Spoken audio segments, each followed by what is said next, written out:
स्वाध्याय इयत्ता 10वी विषय विज्ञान भाग 2 पाठ 5 हरित ऊर्जेच्या दिशेने स्वाध्याय भाग 1 प्रश्न पहिला खालील तक्त्यातील तिन्ही स्तंभातील नोंदींमधील संबंध लक्षात घेऊन जोड्या जुळवा।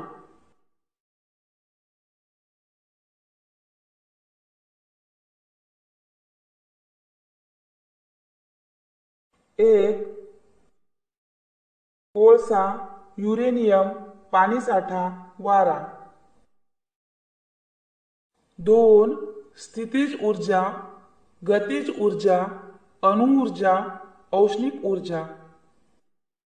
3 पवन विद्युत केंद्र, जलविद्युत केंद्र, औष्णिक विद्युत केंद्र, अणुविद्युत केंद्र। कोळसा, औष्णिक ऊर्जा, औष्णिक विद्युत केंद्र।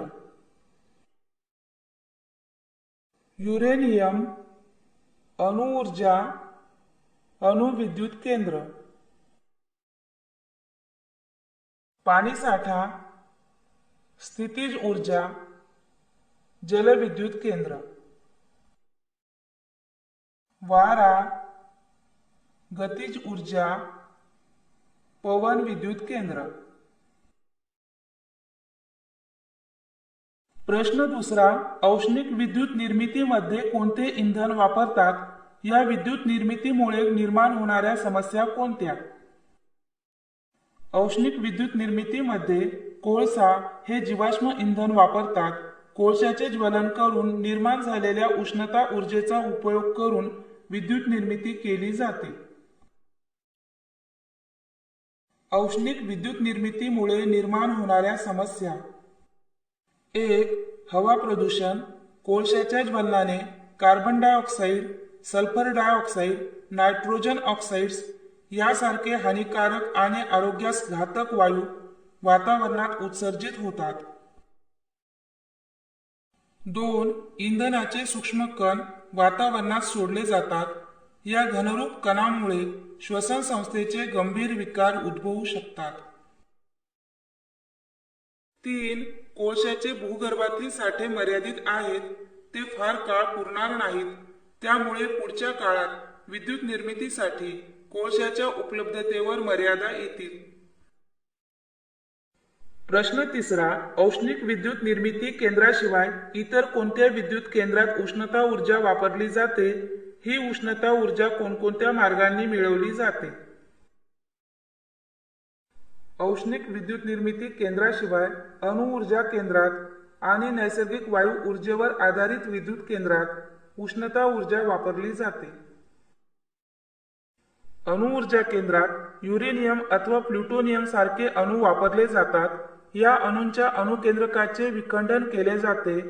यातून निर्माण झालेल्या उष्णता ऊर्जेचा उपयोग पाण्यापासून उच्च तापमानाची व दाबाची वाफ निर्माण करण्यासाठी केला जातो। नैसर्गिक वायू ऊर्जेवर आधारित विद्युत केंद्रात नैसर्गिक वायूच्या ज्वलनाने निर्माण होणाऱ्या उच्च तापमान व दाबाच्या वायूने फिरणारे टर्बाइन वापरले जाते। सौर औष्णिक विद्युत केंद्रातही सूर्याच्या उष्णतेचा वापर करून परावर्तक व शोषकांच्या साहाय्याने उष्णता निर्माण करून त्यापासून पाण्याची वाफ केली जाते। या वाफेवर टर्बाइन व टर्बाइनवर जनित्र चालून सौर औष्णिक ऊर्जा निर्मिती केली जाते। प्रश्न चौथा कोणत्या विद्युत निर्मिती केंद्रात ऊर्जा रूपांतरणाचे जास्त टप्पे आहेत? कोणत्या विद्युत निर्मिती केंद्रात ते कमीत कमी आहेत? औष्णिक विद्युत निर्मिती केंद्रात ऊर्जा रूपांतरणाचे सर्वात जास्त टप्पे आहेत। पवन विद्युत निर्मिती केंद्रात ते सर्वात कमी आहेत। प्रश्न 5 खालील शब्दकोडे सोडवा। 1 औष्णिक ऊर्जा प्रकल्पात वापरले जाणारे इंधन कोळसा। 2 साठवलेल्या पाण्यातील स्थितीज ऊर्जा हा ऊर्जेचा स्रोत आहे। पारंपरिक 3. चंद्रपूर येथील विद्युत निर्मिती केंद्र. औष्णिक ऊर्जा. 4. नैसर्गिक वायूमधील ऊर्जा. रासायनिक. 5. पवन ऊर्जा म्हणजे हरित ऊर्जा.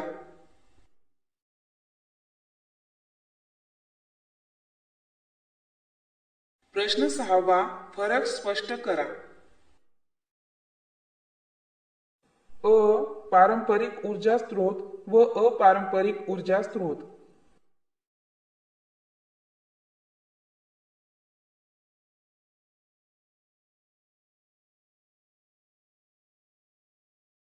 पारंपरिक ऊर्जा स्रोत, अपारंपरिक ऊर्जा स्रोत. पारंपरिक ऊर्जा स्रोत प्रदूषणकारी आहेत, त्यातून मोठ्या प्रमाणात कार्बन प्रदूषण होते. अपारंपरिक ऊर्जा स्रोत प्रदूषणकारी नाहीत, त्यातून कार्बन प्रदूषण होत नाही. पारंपरिक ऊर्जा स्रोत पर्यावरण स्नेही नाहीत. अपारंपरिक ऊर्जा स्रोत पर्यावरण स्नेही आहेत. पारंपरिक ऊर्जा स्रोतातून तयार केलेली इंधने जास्त मूल्य असलेली आहेत. अपारंपरिक ऊर्जा स्रोतातून तयार केलेल्या ऊर्जेचे मूल्य कमी असते. पारंपरिक ऊर्जा स्रोत निर्मिती केंद्रांसाठी कमी जागा लागते आणि त्यांचे व्यवस्थापन तुलनेने कमी खर्चात होते. अपारंपरिक ऊर्जा स्रोत निर्मिती केंद्रांसाठी जास्त जागा लागते आणि त्यांचे व्यवस्थापन तुलनेने जास्त खर्चात होते. पारंपरिक ऊर्जा स्रोत अपुनर्नवीकरणीय आहेत. अपारंपरिक ऊर्जा स्रोत पुनर्नवीकरणीय आहेत. पारंपरिक ऊर्जा स्रोत पृथ्वीवर मर्यादित स्वरूपात आहेत. काही वर्षांनी ते संपुष्टात येतील. उदाहरणार्थ जीवाश्म इंधने, कोळसा, खनिज तेल, पेट्रोल, नैसर्गिक वायू. अपारंपरिक ऊर्जा स्रोत पृथ्वीवर अमर्यादित स्वरूपात आहेत. ते शाश्वत आहेत, त्यामुळे संपणार नाहीत. उदाहरणार्थ सौर ऊर्जा, पवन ऊर्जा.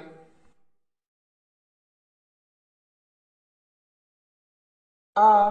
औष्णिक विद्युत निर्मिती आणि सौर औष्णिक विद्युत निर्मिती.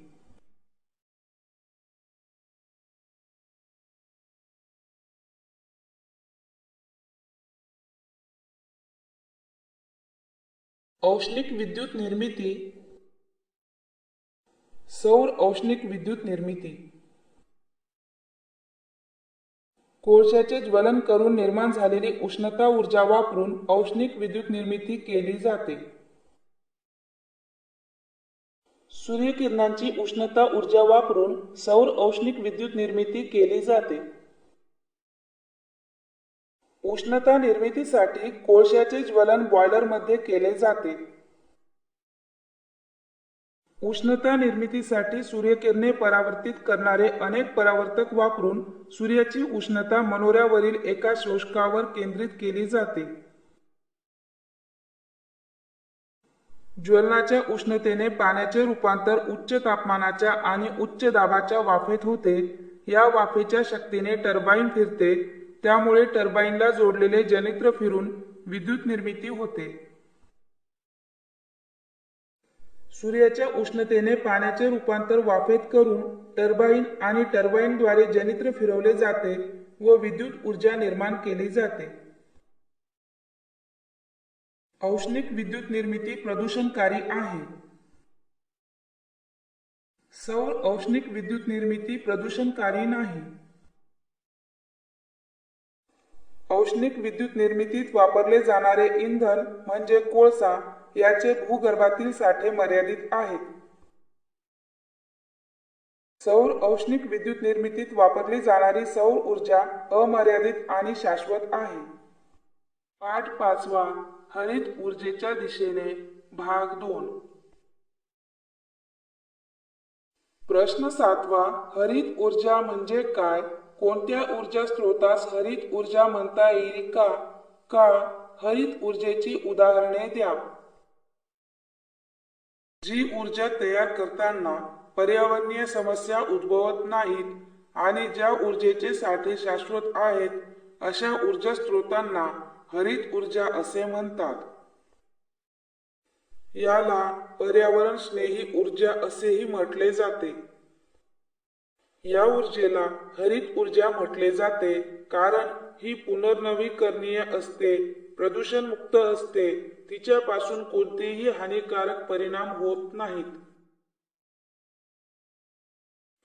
हरित ऊर्जेची उदाहरणे जलसाठ्यापासून निर्माण केलेली जलविद्युत, वाहत्या वाऱ्यापासून निर्मिलेली पवन ऊर्जा, सूर्यापासून मिळालेली सौर ऊर्जा आणि विद्युत निर्मिती, जैविक इंधनापासून तयार केलेली ऊर्जा.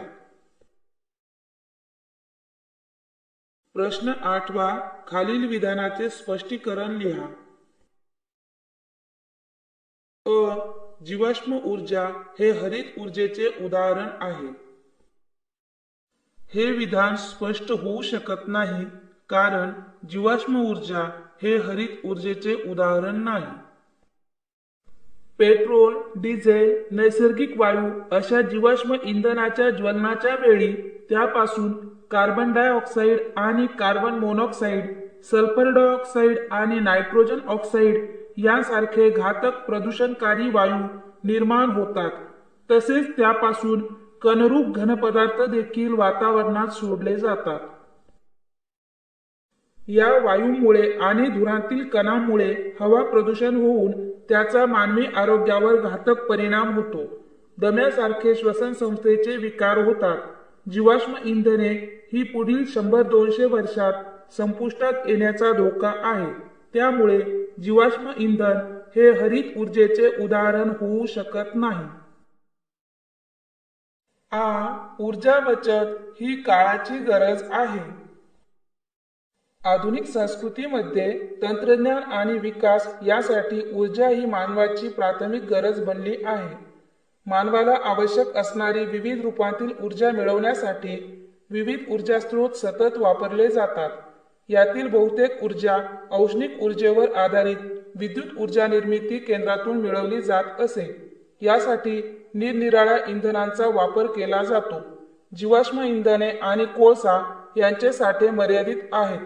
त्यांचा भरपूर प्रमाणात वापर झाल्यामुळे ते साठे नष्ट होत आले आहेत. जीवाश्म इंधनांच्या वापरामुळे प्रदूषण आणि हवामान बदल यासारखे घातक परिणाम होत आहेत. अणुऊर्जा निर्मिती देखील सहारक ठरू शकते. हरित ऊर्जेच्या दिशेने नव्या संशोधनाने जरी क्रांती केली तरी अफाट वाढणाऱ्या मानवी लोकसंख्येच्या गरजेसाठी ऊर्जा पुरी पडत नाही. म्हणून प्रत्येकाने जाणीवपूर्वक आणि काटकसरीने ऊर्जेचा वापर करणे महत्त्वाचे आहे. प्रश्न 9वा. खालील प्रश्नांची उत्तरे लिहा. अणुविद्युत निर्मिती केंद्रामध्ये घडणारी अणुविखंडन क्रिया कशी पूर्ण होते? अणुविद्युत निर्मिती केंद्रामध्ये अणुभट्टीत युरेनियम 235 या अणुवर न्यूट्रॉनचा मारा केला जातो. त्यामुळे त्याचे रूपांतर युरेनियम 236 या समस्थानिकात होते. युरेनियम 236 अत्यंत अस्थिर असते. त्यामुळे त्याचे बेरियम आणि क्रिप्टॉन यांच्यात विभाजन होऊन 3 न्यूट्रॉन आणि 200 मेगा इलेक्ट्रॉन व्होल्ट इतकी ऊर्जा बाहेर पडते. या अभिक्रियेत 3 न्यूट्रॉन निर्माण होतात. अशाच प्रकारे अजून 3 अधिक युरेनियम 235 अणूंचे विभजन होऊन ऊर्जा मुक्त होते. याही प्रक्रियेत निर्माण झालेले न्यूट्रॉन इतर युरेनियमच्या अणूंचे विभजन करतात. अशा प्रकारे अणुविखंडन क्रिया पूर्ण होते.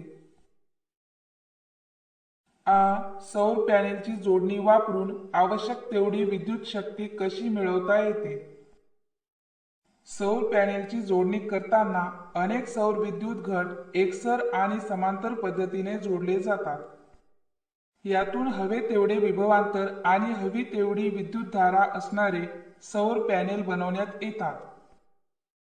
ज्यावेळी 2 सौर गट एकसर पद्धतीने जोडले जातात तेव्हा दोन्ही घटांच्या विभवांतराची बेरीज होत नाही. ज्यावेळी दोन सौर घट समांतर पद्धतीने जोडले जातात तेव्हा दोन्ही घटांच्या विद्युतधारांची बेरीज होते, मात्र विभवांतराची बेरीज होत नाही.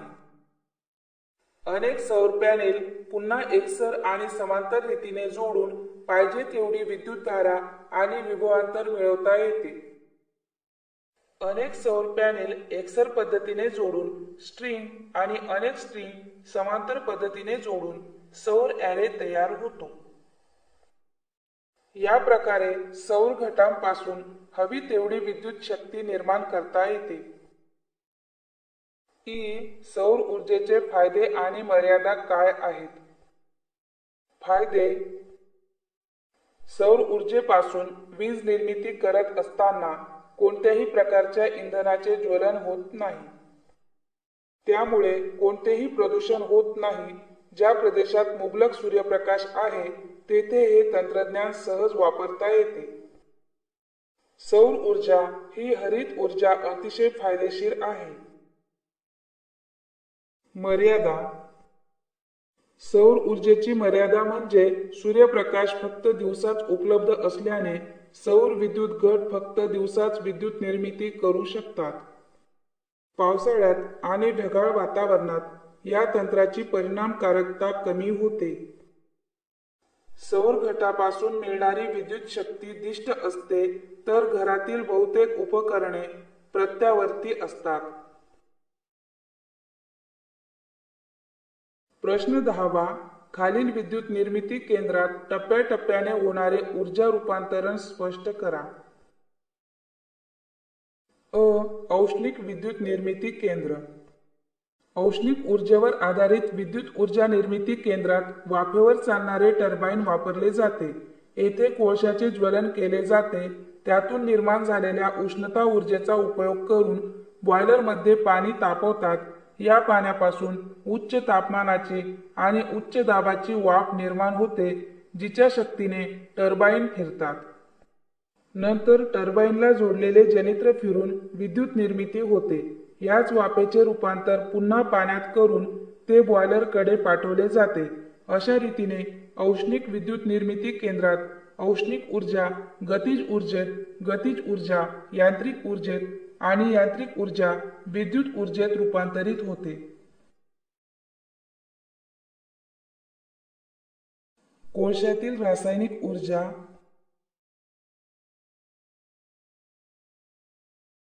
औष्णिक ऊर्जा.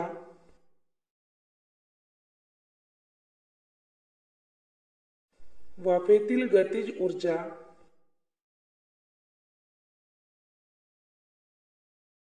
टर्बाईनमधील गतिज ऊर्जा. विद्युत ऊर्जा. अणुविद्युत निर्मिती केंद्र.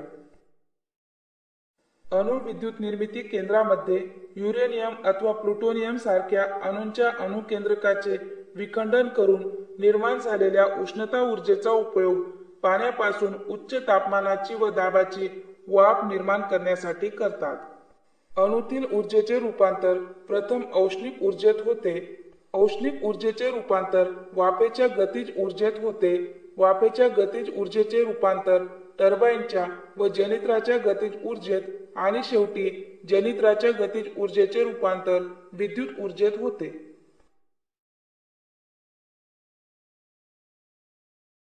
अणूतील ऊर्जा.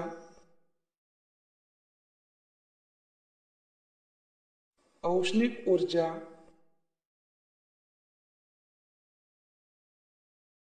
वाफेतील गतिज ऊर्जा.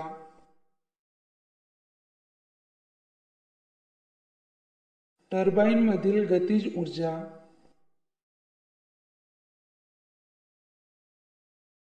विद्युत ऊर्जा. सौर औष्णिक विद्युत निर्मिती केंद्र. सौर औष्णिक विद्युत निर्मिती केंद्रात सूर्यकिरणे परावर्तित करणारे अनेक परावर्तक वापरले जातात.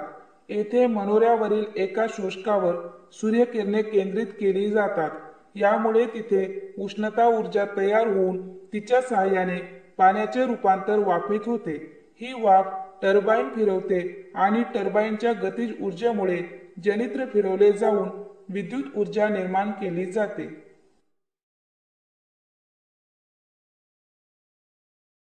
सूर्यप्रकाश एकत्रित करण्यासाठी परावर्तक।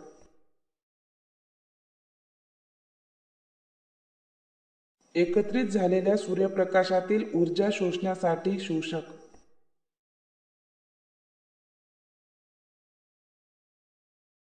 वाफेवर चालणारे टर्बाईन।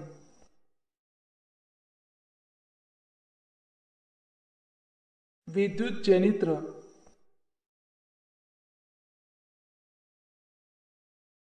विद्युत ऊर्जा। जलविद्युत निर्मिती केंद्र। वाहत्या पाण्यात गतिज ऊर्जा असते, साठवलेल्या पाण्यात स्थितीज ऊर्जा असते। जलविद्युत निर्मिती केंद्र धरणाच्या जवळ असते।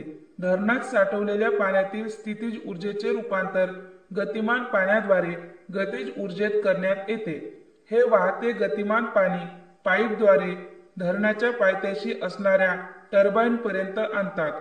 त्यातील गतिज ऊर्जेमुळे टर्बाईन फिरतात, त्यामुळे टर्बाईनला जोडलेले जनित्र फिरून विद्युत निर्मिती होते।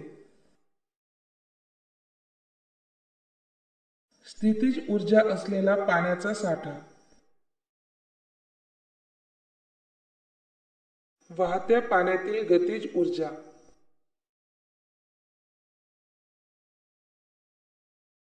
टर्बाईन मधील गतिज ऊर्जा। विद्युत ऊर्जा।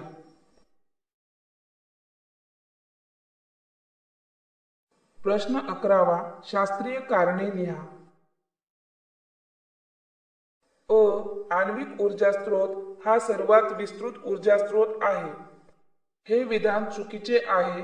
योग्य विधान: आण्विक ऊर्जा स्रोत हा सर्वात विस्तृत ऊर्जा स्रोत नाही। स्पष्टीकरण: जगात केवळ 11% ऊर्जा ही आण्विक स्रोतापासून तयार केली जाते। भारतात तर केवळ 2% आण्विक ऊर्जेचा वापर होतो। आण्विक ऊर्जेमुळे काही प्रमाणात पर्यावरणाची हानी होऊ शकते, त्यापासून किरणोत्साराचा धोका निर्माण होतो। आण्विक कचरा कोठे टाकायचा ही देखील मोठी समस्या होते। अणुभट्टीत अपघात झाल्यास खूप मोठ्या प्रमाणावर हानी होते, त्यामुळे आण्विक ऊर्जा स्रोत हा विस्तृत ऊर्जा स्रोत म्हणून वापरला जात नाही।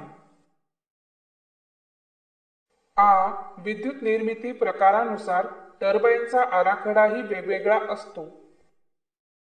जनित्र हे यंत्र विद्युत चुंबकीय प्रवर्तन या तत्वावर चालते। जनित्रातून विद्युत निर्मिती केली जाते, त्यासाठी जनित्र फिरवावे लागते, त्यासाठी टर्बाईनची आवश्यकता असते। टर्बाईन फिरवण्यासाठी निरनिराळे ऊर्जा स्रोत वापरण्यात येतात।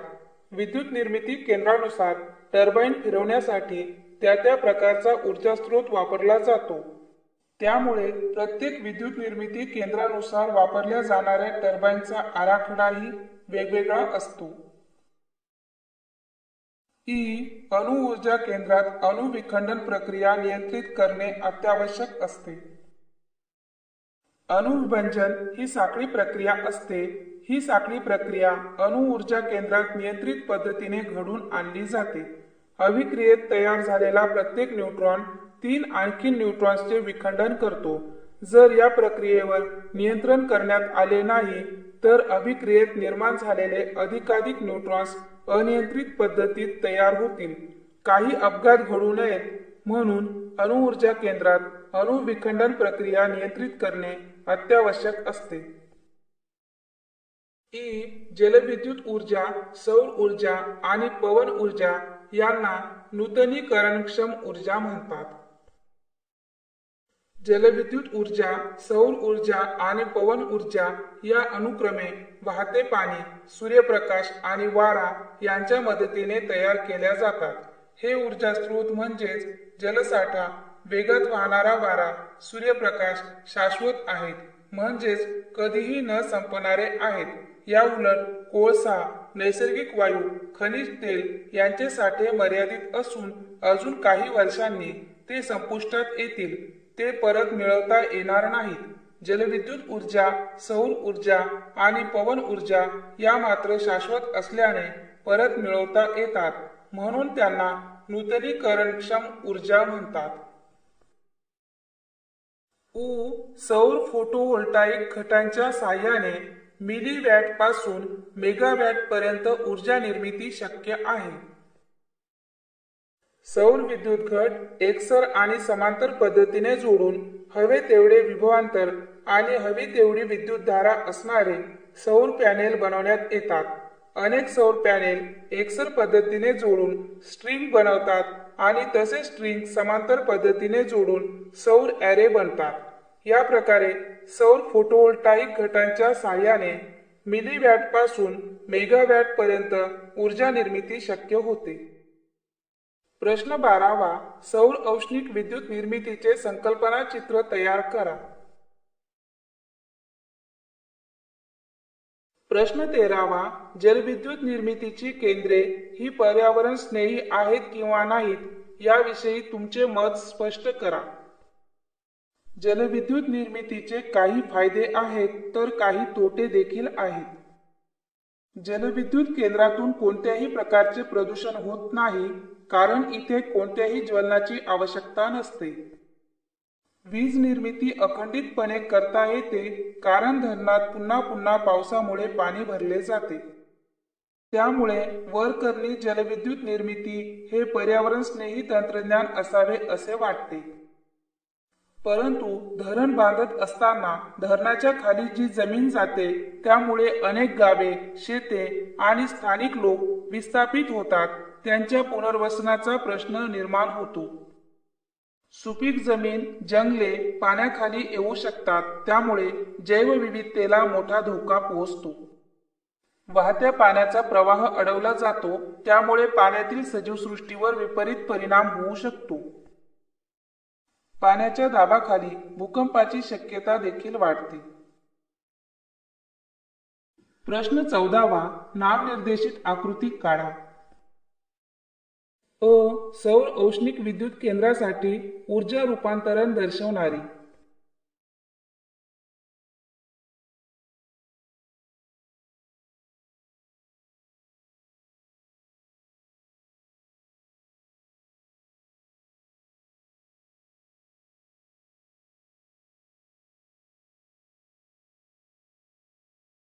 सूर्यप्रकाश एकत्रित करण्यासाठी परावर्तक. एकत्रित झालेल्या सूर्यप्रकाशातील ऊर्जा शोषण्यासाठी शोषक. वाफेवर चालणारे टर्बाइन. विद्युत जनित्र. विद्युत ऊर्जा. एका सौर पॅनेल पासून 18 व्होल्ट विभवांतर आणि 3 अँपिअर विद्युतधारा मिळते. 72 व्होल्ट विभवांतर आणि 9 अँपिअर विद्युतधारा मिळवण्यासाठी सौर पॅनेल वापरून सौर ॲरे कशा प्रकारे बनवता येईल याची आकृती काढा. आकृतीत तुम्ही सौर पॅनेल दर्शवण्यासाठी विद्युत घटाचे चिन्ह वापरू शकता. दिलेले विभवांतर बरोबर 18 व्होल्ट आणि विद्युतधारा बरोबर 3 अँपिअर. आवश्यकता असलेले विभवांतर बरोबर 72 व्होल्ट आणि विद्युतधारा बरोबर 9 अँपिअर. सौर घटांची समांतर जोडणी केल्यास विभवांतराची बेरीज होत नाही, परंतु एकसर जोडणी केल्यास विभवांतराची बेरीज होते. सौर घटांच्या एकसर जोडणीत विद्युतधारेची बेरीज होत नाही, पण समांतर जोडणीत विद्युतधारेची बेरीज होते, म्हणून आकृती पुढील प्रमाणे काढावी लागेल.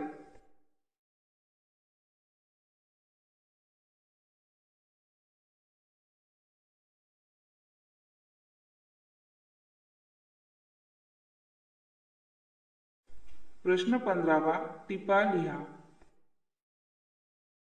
विद्युत निर्मिती आणि पर्यावरण. खनिज किंवा जीवाश्म इंधने तसेच आण्विक इंधने वापरून केलेली विद्युत निर्मिती ही पर्यावरणास नेहमीच घातक ठरू शकते. या ऊर्जा स्रोतांचा वापर केल्यास पर्यावरणावर दुष्परिणाम होऊ शकतात. जीवाश्म इंधनांच्या ज्वलनातून हवा प्रदूषण होते. इंधनांच्या अपूर्ण ज्वलनातून आरोग्यास हानिकारक असा कार्बन मोनॉक्साईड तयार होतो. इतर विषारी वायू आणि घनरूप कण श्वसन संस्थेच्या निरनिराळ्या रोगांना आमंत्रण देतात. तसेच सर्व प्रक्रियातून तयार होणाऱ्या कार्बन डायऑक्साईडमुळे जागतिक तापमानवाढ होत आहे, तर नायट्रोजन डायऑक्साईडमुळे आम्लवर्षा निर्माण होते. हे सारे परिणाम पर्यावरणाची हानी करतात.